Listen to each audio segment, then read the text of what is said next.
ఏండోయ్, ఎండాకాలం కదండి, కడుపులో ఏదైనా చల్లగా పడితే బాగుండు అనిపిస్తుందా? అందుకేనండి మీ ముందుకు అరటిపండు జ్యూస్ని తీసుకొచ్చేసాను.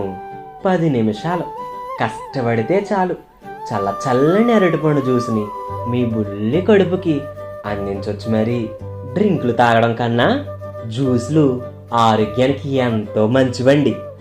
అందులోనూ అరటిపండులో ఎక్కువ కార్బోహైడ్రేట్స్ ఉండడం వల్ల ఇన్స్టెంట్ ఎనర్జీ, అదేనండి బాబు, వెంటనే శక్తినిచ్చేసి కడుపుకి ఒంటికి చల్లదనాన్ని కూడా అందించేస్తుందండి. ఇలా అలంకరించుకుని తాగుతుంటే ఉంటుందండి, అందాల హరివిల్లెక్కి డ్యాన్స్ చేస్తున్నట్టు ఉంటుంది. ఇంకేంటండి చూస్తున్నారు, వెంటనే అరటిపండు జ్యూస్ చేసుకుని కడుపుకి చల్లదనాన్ని అందించి మంచి శక్తిని పొందండి.